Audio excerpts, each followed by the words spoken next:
my name is Sven Olsen from Samson in Denmark. We are here in Holland and by the company Zoals, which is our main dealer here for the Dutch market. We will now today make some demonstration with a new PD2 20 tanker. The series of tankers that we have is a 2-axle series from 16 to 20 cubic meter and a 3-axle series from 21 cubic meter up to 35 cubic meter. We have a lot of focus on the soil pressure, so we have put on bigger tires. We have a air pressure regulation system on this tanker here, so we can go down in the pressure in the rims to about 1 bars system. The Samson tankers have been made out of very many reasons, and it is collected of experience from many years from 4 different companies in Denmark, which went together in year 2000. Samson tankers is specially made as a tool carrying tanker, and that means when you have a demand for incorporating the slurry into the soil, and it can be black soil in grassland, in maize or in other crops, then we can mount all types of incorporators on the rear of the tanker. It's built with a 3-point linkage which have a lift capacity up to 9 ton. In the same time it can also pressure down the tool into the soil with up to 5 ton if it's very dry. But a tool carrying tanker have also another main building construction way, and that is that you shall have a balance in the tanker even when you are going on the road empty. And that means our axles in the rear is very close to the rear end, and when you have a lifted incorporator on the rear, you still have weight on the drawbar, so you can go safely around on roads. Another very main issue for tankers is today that the tractor is getting bigger, more horsepowers. We have made a construction here even on our smallest tankers where we are constructed to use up to 400 horsepower tractors, and that means that we have the main frame in the tanker. It's in a combination with the tank. It's welded together, and we have a very strong construction where also there is a force button to be sure that the slurry always will run forward to the pump, so it can be 100% empty each time we are going around in the field, and in that way we can receive the best capacity on the tanker.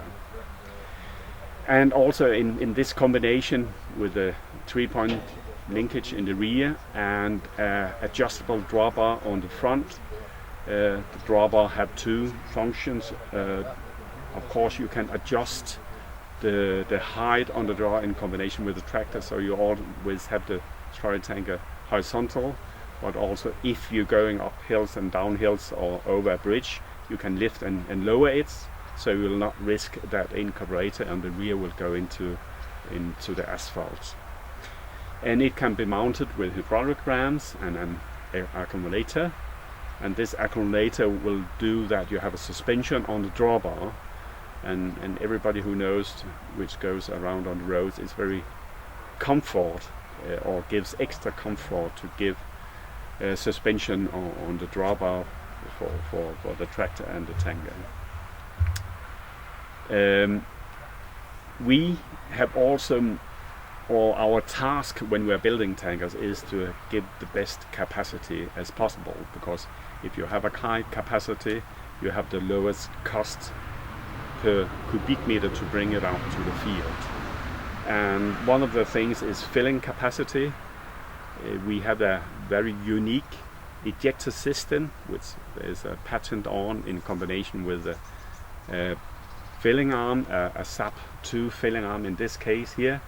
The SAP 2 arm has a hydraulic pump, so we are filling together with the ejector and with the SAP arm hydraulic pump, and can reach a capacity between 6 and 8 cubic meter per minute.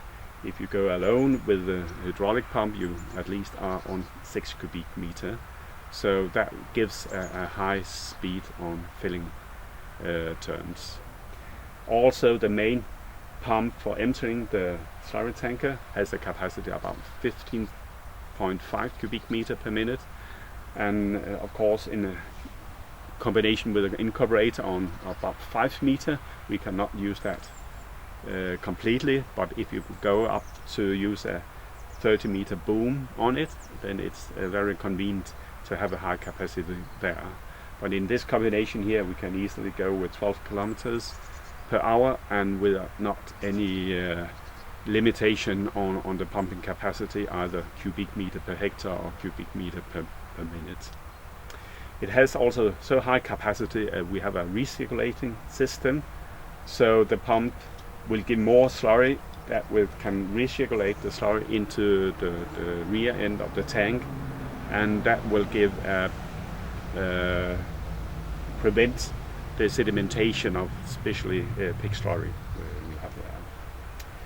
But the ejector system is huge advantages for our tankers. It makes only vacuum in the pipes and not in the tank, and in that way we can keep the weight down on the tanker, because that's also one big issue. We go with a thinner material on the tanker, and instead of having a vacuum tanker with a thick material, we can go smaller.